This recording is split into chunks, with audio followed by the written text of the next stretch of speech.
everybody. Is it better if I have those earbuds or Nope, not? you're fine. Okay. Yeah, we can hear you okay. Oh, good.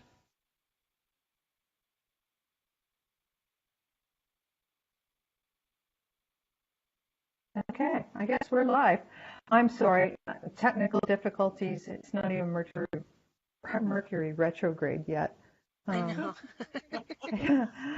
Hey, bring us back in again, Bex. All Let's hope we're right, we're on. gonna I'm do going to this double check. take two. Welcome to Spirit Sessions, a view of the light, where we take spiritual concepts and ideas and bring them into your everyday. Please take a moment to share this out, like it up, heart it up, invite your friends, anyone who you think might benefit from this. We're all here together for spiritual growth, enlightenment, and just sharing time together, which is such an awesome experience.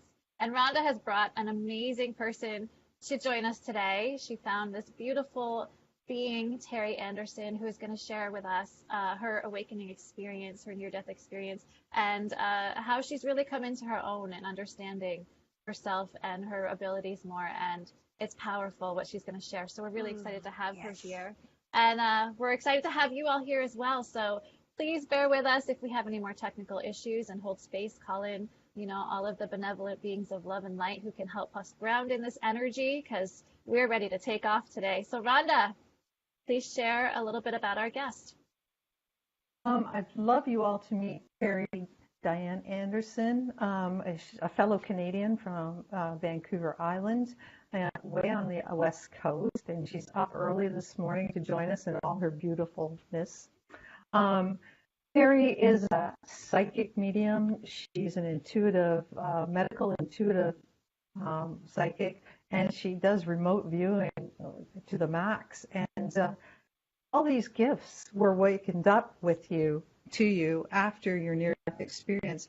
Perhaps you can tell us about that, and then how you had to start your life over again, basically, and learn how to accept all these gifts and to use them, because it's one thing to have them all, and it's another thing to be able to master them and use them as the way you have. It sure is, and thank you for asking me to share my story. It's a pleasure to be here. In 1986, I was assaulted by two armed robbers and nearly murdered. I was beaten very badly, and I had amnesia for about 11 months. And when I started to come out of amnesia, I realized I couldn't read. So I sought help, and I was in hospital for 3 months. And when I left, I shook someone's hand at the hospital where I was, and I could see into his house. And I described it, and he said, "Oh, yeah." And so anyway, I had these unusual abilities and these unusual memories. And when I went back home, I didn't recognize my husband, my children. I didn't even recognize myself. And so my family life and marriage shattered, and I started this very, very long process of recovery with a team of medical professionals. I had a brain injury, post-traumatic stress disorder, spinal injuries, and I had these unusual abilities that I could see into people's lives and bodies and other unusual experiences that I didn't have before.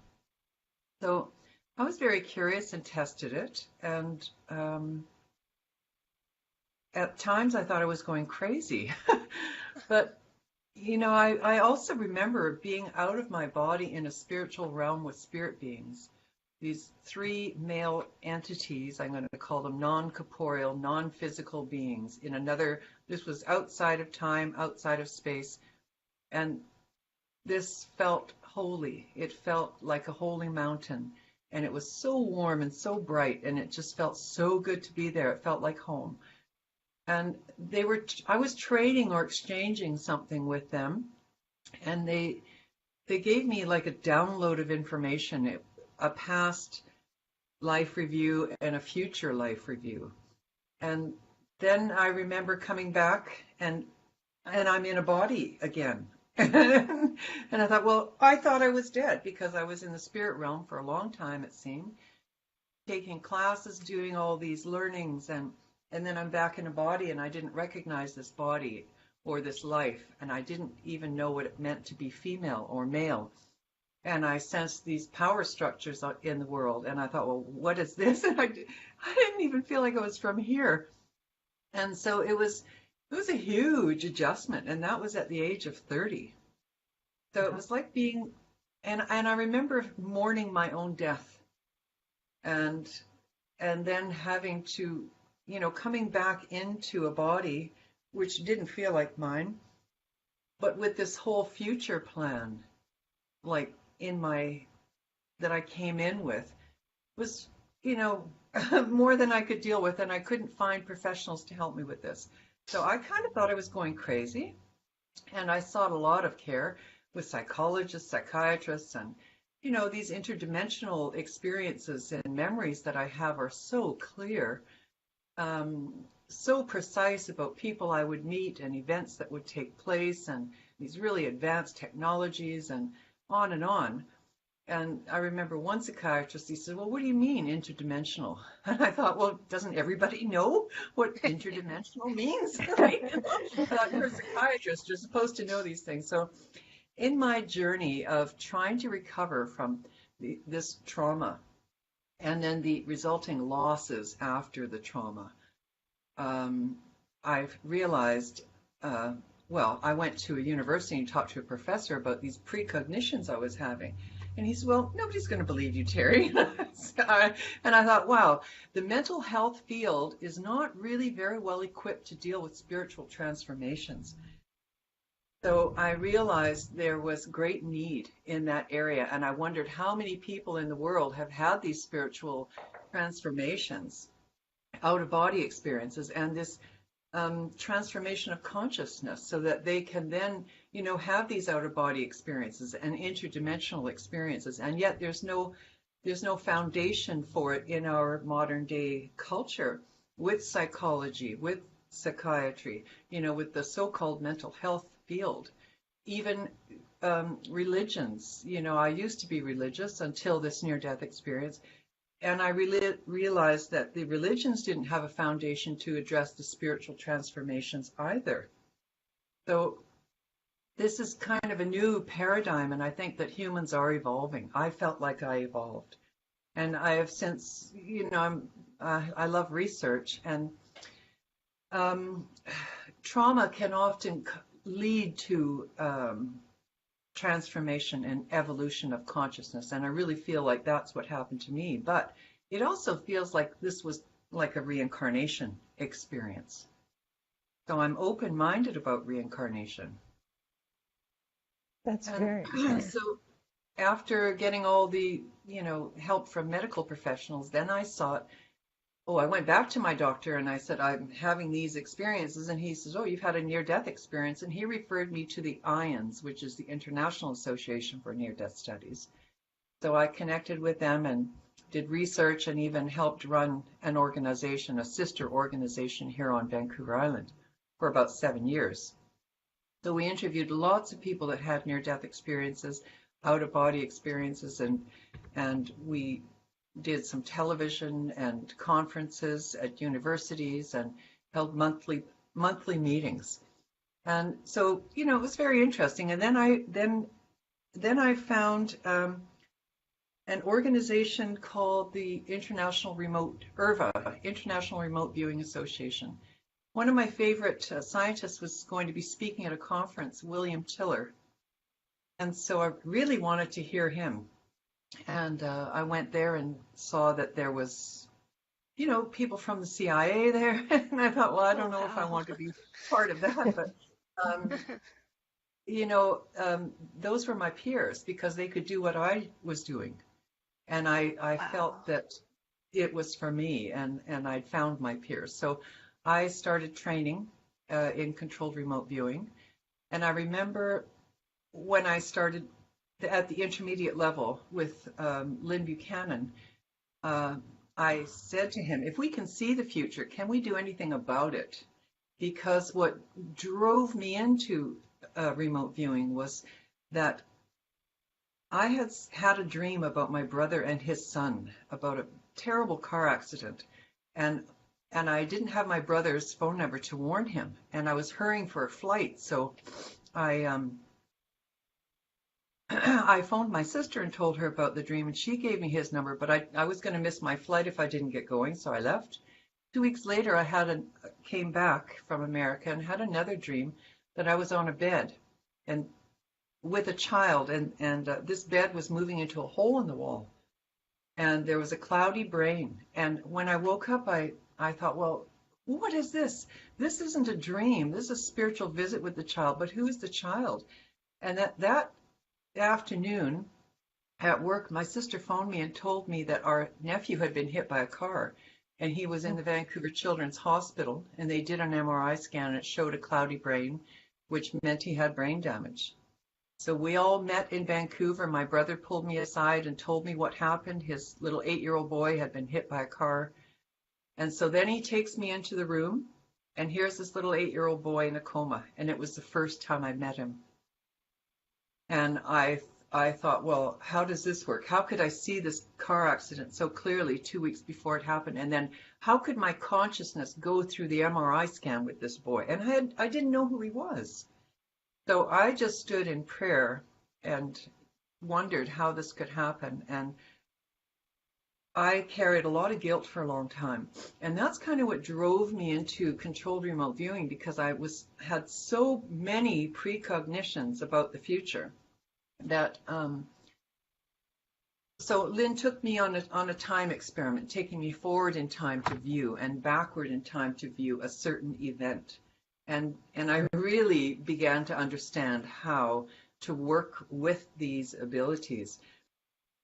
So I progressed in my training even towards and into world training, world operations training. But the targets were all military, and I didn't want to be doing military work. So I eventually left that training and went off to get other kinds of training in psychic mediumship and a host of other noetic sciences.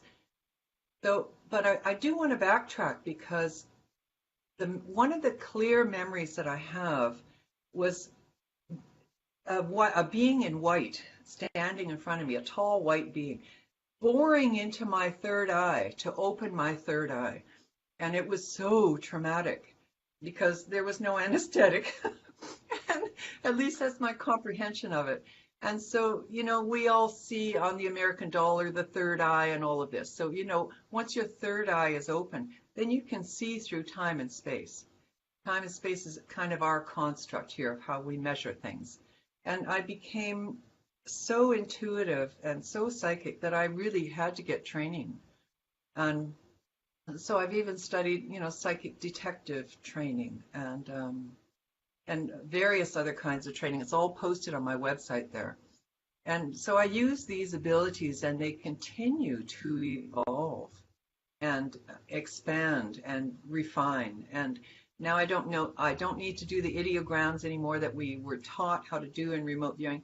The information just comes. And it's very interesting when I connect with departed souls, because they're all different. They all have different messages, different, and like, for instance, yesterday I did a reading for a lady whose mother came through and really let me know she had breast cancer, and I could feel one of the breasts being removed. And that's from, a departed soul. So, and I'm just as accurate with people who are still living when I'm doing medical intuition, and that's how I start a reading, is by doing a medical intuitive body scan. And I work off an image of the outline of a body, and I just run my fingers down and I get all the impressions of the person's body in my body.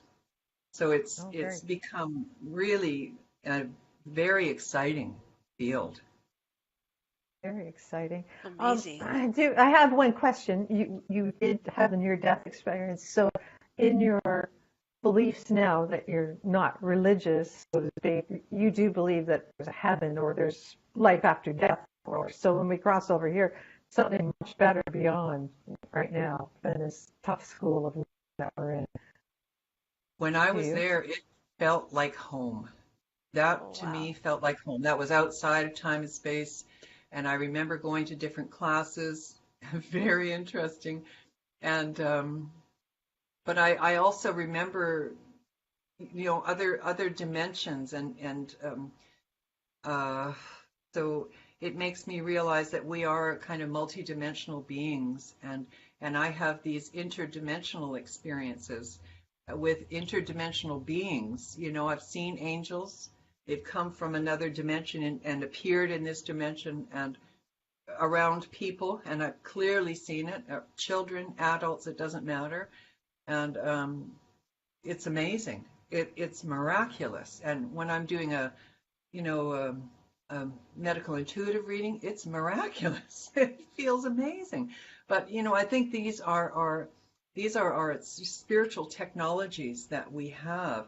Is once this third eye is open, then we really do have tremendous ability, and how you use it then becomes, a personal decision of how we exercise our will.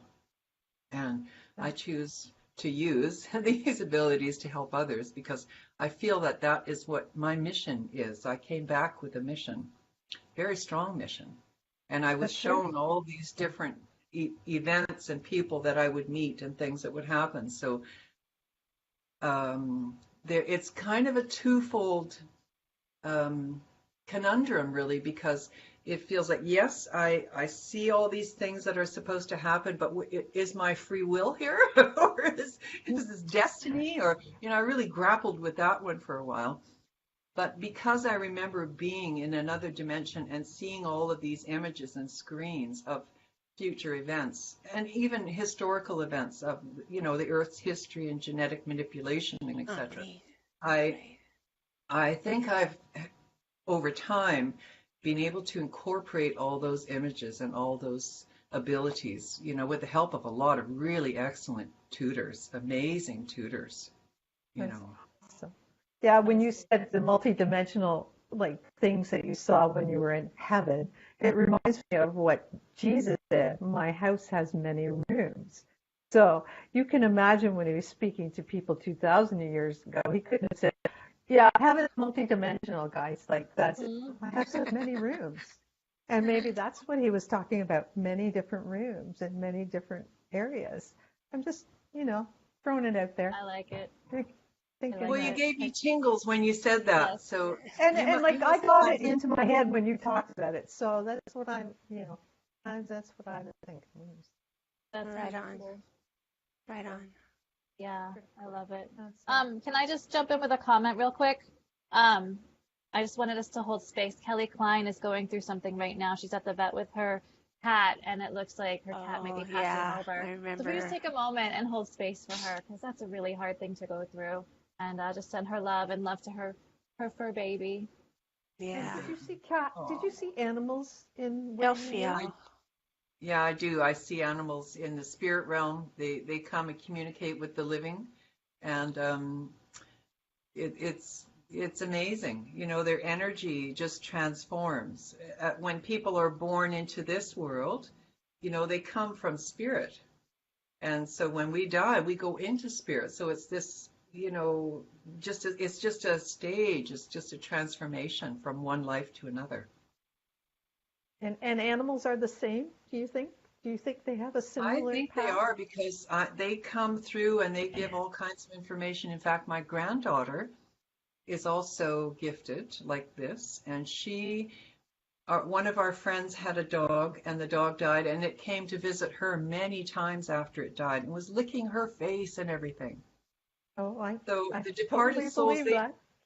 Yeah, the departed souls, they touch me, they move my body in different ways, and they communicate with this kind of spiritual sign language that I get to decode.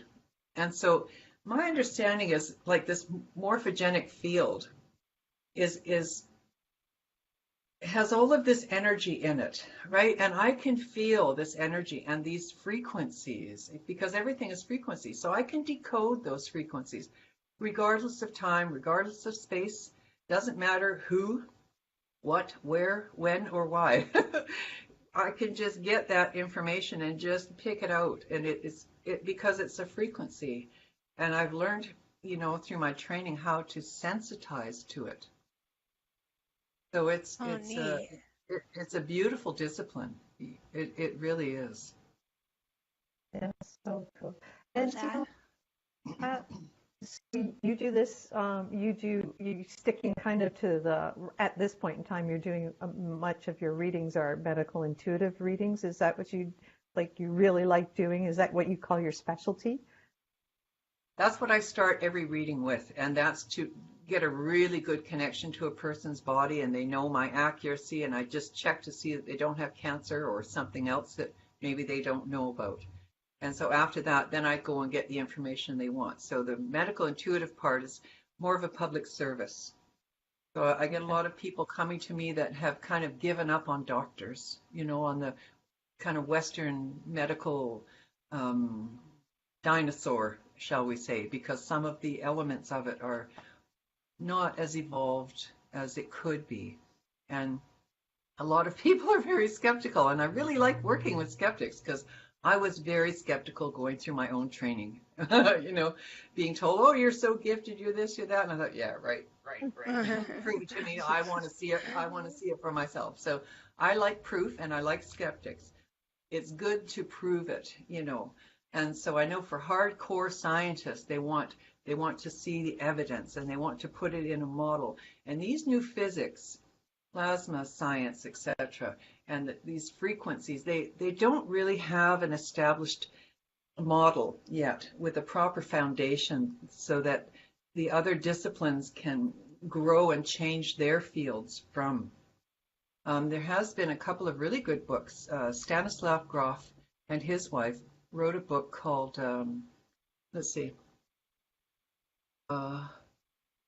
what was that?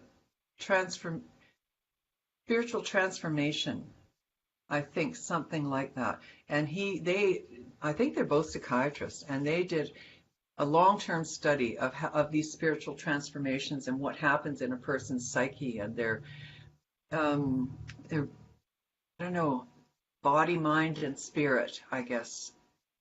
And it's a really good book. And I think mental health professionals would be able to help the people that come to them much better if they read that book, if they haven't already. Yeah. Very cool.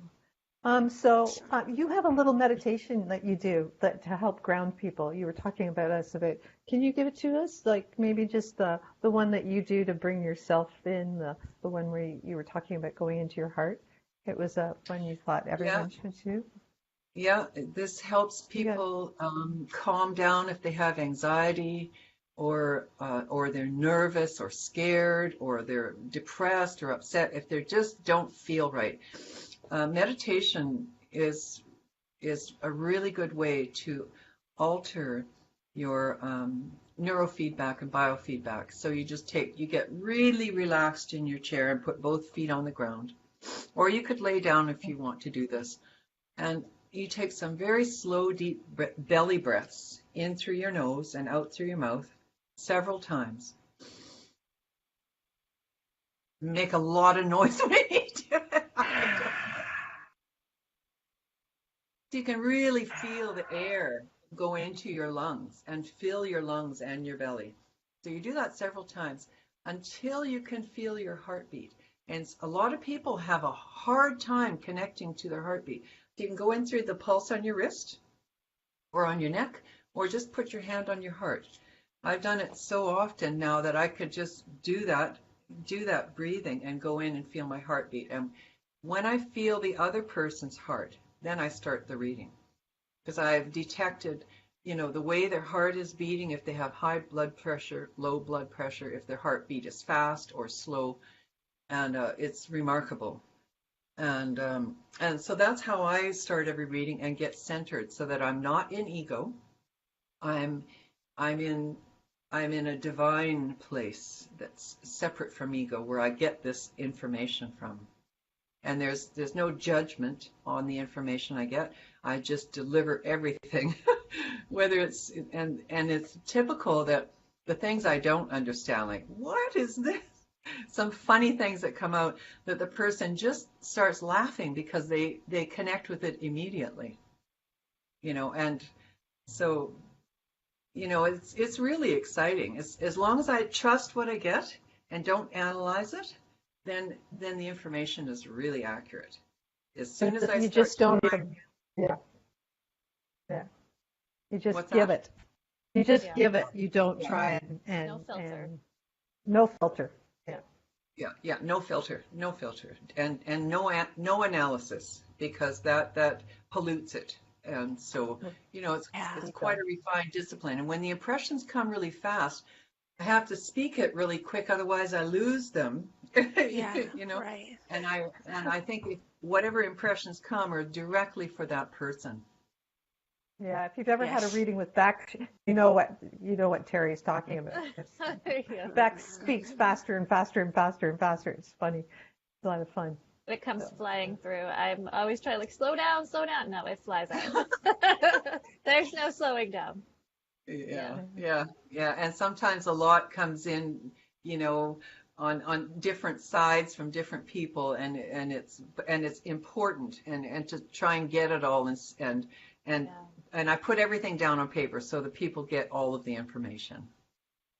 so Terry, do you have anything special coming up? I know you have a cruise, but that's next October, which would be lovely. But do you have anything else coming up? Any other special projects or any special places we can find you besides on your Yeah, webpage? I do have something coming up in February. Let's see. It's the Nanaimo Conference Center. It's a women's expo. And so Oh, that's February 9th from 10 till 5. And geez, then I the next might be able to day make it there's, up. yeah. Then there's the next day, February the 10th, there's a psychic fair in, it's in Victoria. I'm not sure, but I'll post it on Facebook and on Okay, my website so that people can great, find me. It's a great, little way out, great. but that's okay.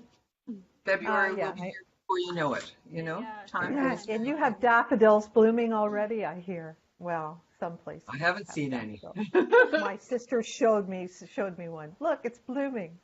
Oh my gosh. I Wow. know, I know. Yeah, it's not blooming here. And Diana Cooper had a whole bunch of ones blooming on in her, but they're in England. She says spring is Yeah. here. Yeah. I wish. Somebody's asking, will you come and visit Portland? They want you to Portland. come down to Portland, If they over the organize border. a large group, I'll come down to Portland. Okay, Ashley, you've In the gotten your meantime, And answer. I could even do like a remote viewing uh, session so that the whole group can get involved and do a session so that they Oh, can see how this works. Anybody can learn it, you know, anyone. do Awesome. you teach classes then too, Terry? Are you going to get I into don't know. I've just done some presentations. I am not ready to teach yet, although one of my guides is a teacher. I clearly saw that one day and I was really surprised. Yeah, yeah. I was doing a Well, meditation and trying to find my guide, and I saw her. She has dark hair and she's a teacher. So that I was really impressed. Mhm. well, Yeah. you've taught us a lot here today, yes. and we really thank you for that. Um, and we hope to have you again, and maybe you can tell us about your UFO experiences here another time. We'd love to hear about that. Well, I would. Yeah, Sorry. those are interdimensional experiences that very, very interesting, where I was shown anti-gravity technology and really advanced computer chip design and sound and light frequency healing. All kinds of really advanced medical devices, and it's uh, levitation and things like that. It's So if there's any really, scientists out there that want to get in touch with Terry and put this information into practical things, she'd love to hear from you, yeah, I right? would. Yeah, I Yeah, would. yeah. Yeah, Somebody is doing the practical research on that and get together, and that would be great. it Well, would. thank you. Teresa, you have our closing announcements for us today.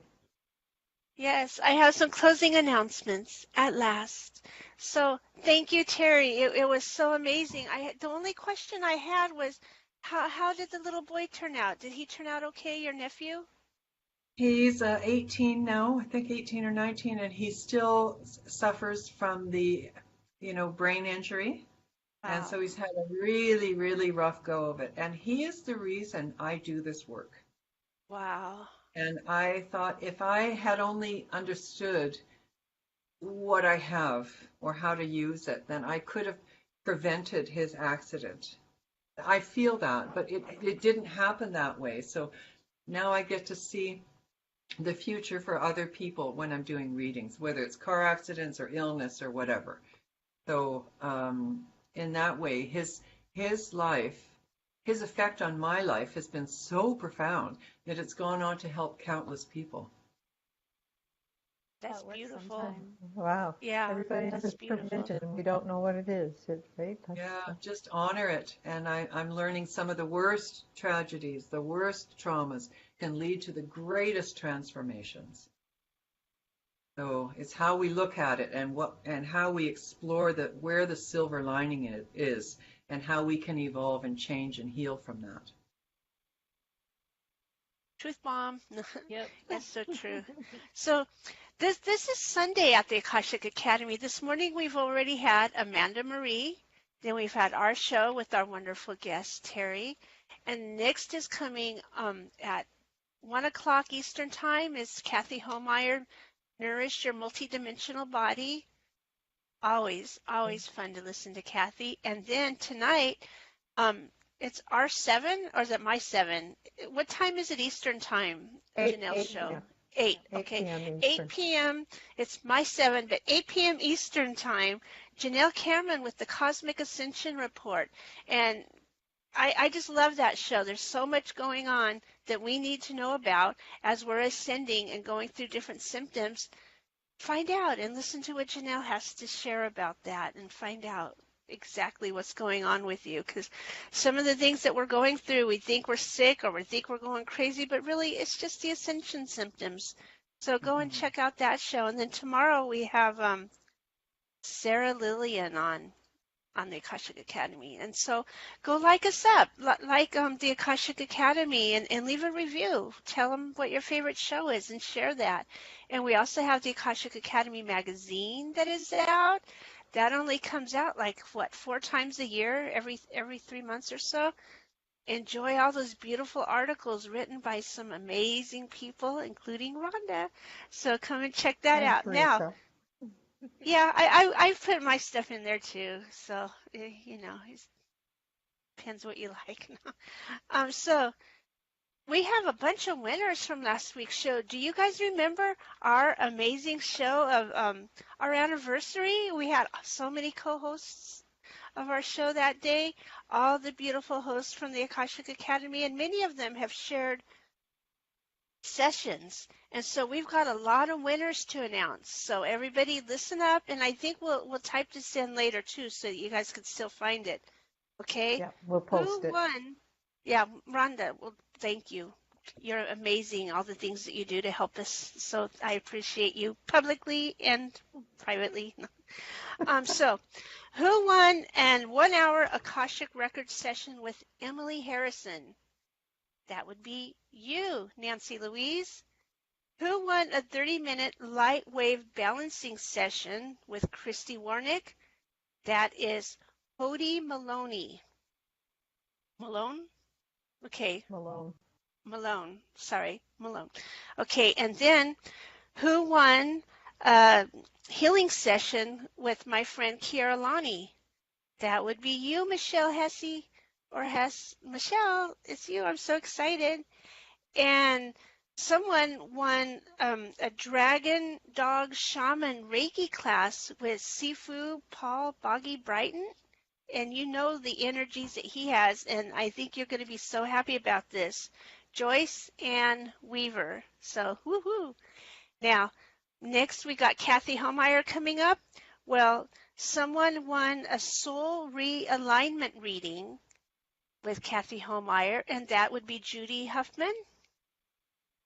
And then Amanda Marie is giving up a 45-minute session, and that would be Janita Kennedy. Now, each of us, we gave out a session too. So Bex is giving out one of her amazing divinely intuitive readings with Wow. Robin Quarles. So Robin and Bex, you guys got it. Rhonda is giving away one of her amazing Akashic Reiki sessions. How do you call it again, Rhonda? Healing through the Akashic records. Healing through the Akashic Records. Yes, that is amazing stuff. Yeah, it's Miley Reiki through the Akashic Verdier. records. Verdier or Verdier? Miley. So there. And me, you want a session with me, Cindy Coleman. And then we'll get together and decide what kind of session of mine you would like to have because, I offer a few. So I'd like to see what you would like.